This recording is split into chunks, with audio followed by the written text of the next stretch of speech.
Hello students, अभी तक हमने देखा कि फिरदौस कांगा जो होते हैं स्टीफन हॉकिंग के असिस्टेंट से बात करते हैं और उनको उनसे मिलने के लिए आधे घंटे का समय मिल जाता है 3:30 to 4, 3:30 से 4 बजे तक।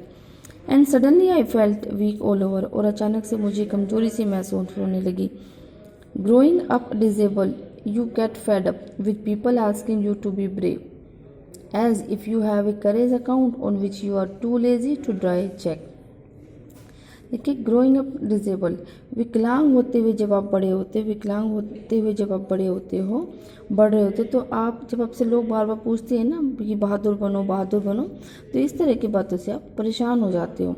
मानो कि आपके पास कोई करेज का अकाउंट है, मीन्स आपके पास तो साहस का, बहादुरी का बहुत बड़ा अकाउंट है, और उसमें से आप इतने आलसी हो कि एक चेक भी नहीं दे सकते।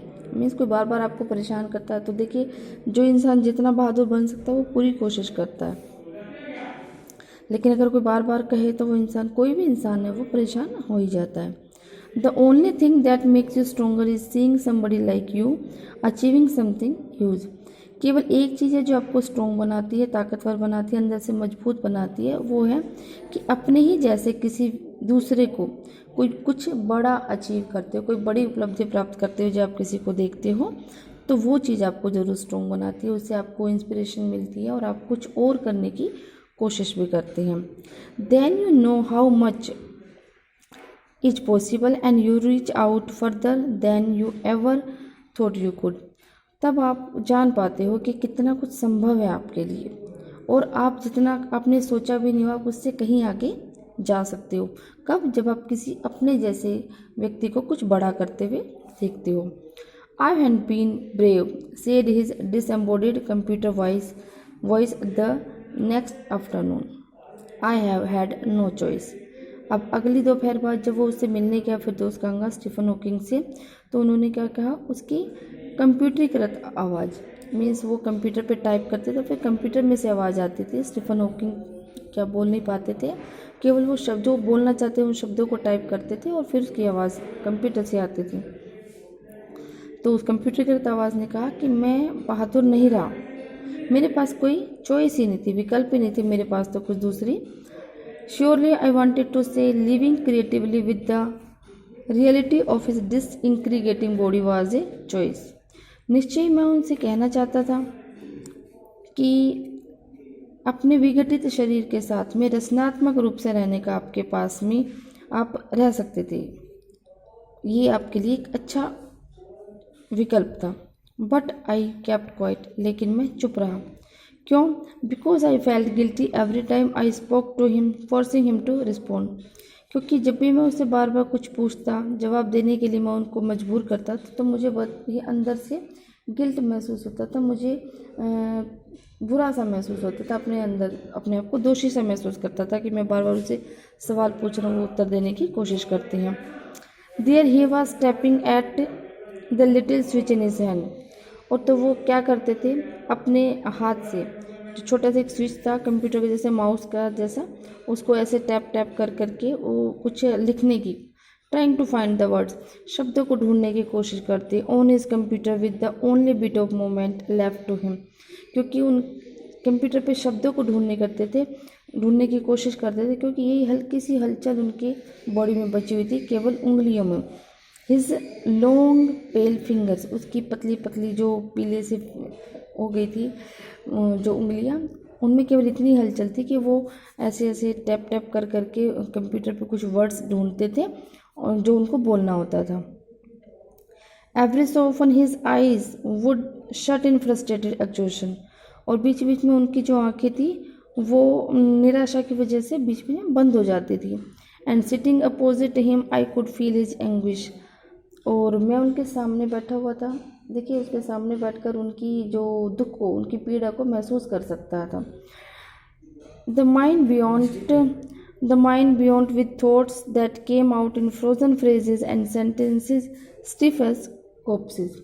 और कहते उनका जो दिमाग होता था, उन विचारों में क्या हो जाता था, बहुत ही तेजी सा हो जाता था, जो बर्फ़ जैसी होता है ना, बर्फ़ जैसे शब्दों, ये जैसे शव जैसे कठोर वाक्यों में उनसे बाहर निकलते थे। कई बार जो पूछते थे तो उनकी पीड़ा इतना अधिक बढ़ जाती थी। A lot of people seem to think that disabled people are chronically unhappy. I said, I know that's not true myself. Are you often laughing inside? अब कहता है कि ऐसा लगता है कि बहुत से लोग ये सोचते हैं कि जो विकलांग पीपल होती हैं वो हमेशा दुखी ही रहती हैं। मैंने कहा कि मेरे बारे में ये, जहाँ तक मेरी बात है तो भी ये सच नहीं है कि मैं हमेशा दुखी रहा। Are you often laughing inside, क्या आप कभी अपने अंदर हंसते हो इस बात को लेकर के? कि मीन्स लोग बार बार पूछते हैं ना कि भाई जो डिजेबल पर्सन होते हैं वो कभी खुश नहीं रहते हैं, लेकिन कांगा कहते हैं कि मेरे बारे में सच नहीं था। फिर वो उनसे पूछते हैं कि क्या आप कभी अपने अंदर हंसते हो इन बातों को लेकर? तो अबाउट 3 minutes लेटर ही responded, I find it amusing when people patronise me. लगभग 3 मिनट के बाद उन्होंने उत्तर दिया, जवाब दिया कि मुझे बहुत ही रोचक लगता है जब लोग मेरी जो मुझे बढ़ावा देते हैं, मुझे प्रोत्साहन देते हैं ना, तो मुझे बहुत ही हास्यप्रद सा लगता है, कि मनोरंजक सा लगता है अगर लोग मेरी तारीफ़ करते हैं कि भाई तुम ऐसे ऐसे हो, जबकि मुझे पता होता है अंदर से कि मैं क्या कर सकता हूँ और मैं क्या नहीं कर सकता। And do you find it annoying when someone like me comes and disturbs you in your work? और जब मेरे जैसा, फिरदौस कंगा कहते हैं, जब मेरे जैसा कोई व्यक्ति आपके पास आता है, आपके काम में बाधा डालता है, तो क्या आपको ये परेशान करने वाला लगता है? मीन्स क्या आपको बुरा लगता है? The answer flashed yes. तो आंसर उनका कंप्यूटर पे आया कि हाँ। Then he smile his one way smile and I knew without being sentimental or silly that I was looking at one of the most beautiful man in the world. तो उन्होंने सीधे से जवाब दिया कि हाँ, मुझे जब कोई इस तरह का व्यक्ति मिलने आता है, परेशान करता है, तो मुझे ऑब्वियसली बुरा लगता है। और तब वो अपने ही तरीके से, अपने ही अंदाज में मुस्कुराए। और मैं जानता था कि बिना भावुक हुए और बिना मूर्ख बने मैं संसार के सबसे सुंदर व्यक्ति को अपने सामने देख रहा था। मीन्स उस इंसान की जो भी था उसके मन में कि हाँ, मुझे इस तरह के लोगों का मिलने से मैं परेशान होता हूँ, तो उन्होंने सीधे सीधे कह दिया, कोई बात को इस तरह से घुमाया नहीं उन्होंने। तो यही बात कांगा को अच्छी लगी और कहते हैं कि यही बात उनको संसार का सबसे सुंदर व्यक्ति बनाती है। और तभी उन्होंने कहा कि मुझे ऐसा लगा कि मैं संसार के सबसे खूबसूरत व्यक्ति को देख रहा था। A first glimpse of him is shocking because he is like a still photograph। उनकी जो पहली झलक होती है ना, वो बड़ी हिलाने वाली होती है, चौंकाने वाली होती है, क्योंकि वो एक निश्चल फोटोग्राफ की तरह लगते हैं, बोल नहीं पाती हैं। उनका आपने देखा भी होगा चेहरा भी, और इस तरह से आप उनकी फ़ोटो देखेंगे तो आपको लगेगा पहली बार में कि बहुत ही स्थिर से, निश्चल से नज़र आते हैं, निश्चल फोटोग्राफ की तरह नज़र आते हैं। As if all those pictures of him in magazines and newspapers have turned 3-dimensional। मानो उनकी जो मैगजीन्स में और न्यूज़पेपर्स में आपने जो तस्वीरें देखी हैं वो 3 आयामी हो गई है। मीन्स ये भी एक उनकी जो फ़ोटो, उनका एक पार्ट आपको नज़र आता है। Then you see the head twisted sideways into a slip. तब आप उनके सिर को एक तरफ में लटकते हुए, तिरछा होते हुए, लटकते हुए देखते हो।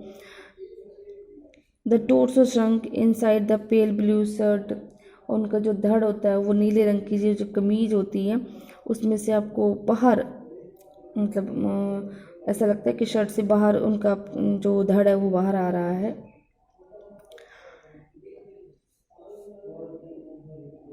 लेग्स, उनका जो द वेस्टेड लेग्स, उनकी बेकार सी टांगें। You look at his eyes which can speak. तुम उनकी आंखों को देख सकते हो जो कि बोलती है, स्थिर है, स्थिर है। And they are saying something huge and urgent, जो कि कुछ बड़ा विशाल, कुछ बहुत इंपॉर्टेंट, बहुत ज़रूरी बात जो वो कहती हैं। But it is hard to tell what, लेकिन ये कहना मुश्किल है कि वो आंखें क्या कहती है, उनको समझना मुश्किल है। But you are shaken when you have seen something you never thought could be seen. लेकिन आप भी अंदर से हिल जाते हो, अंदर से आप कहते हैं ना कि घबरा जाते हो, एक तरह से हिल जाते हो, क्योंकि आपने कुछ ऐसा देख लिया होता है जो आपको लगता था कि कभी देखा नहीं जा सकता।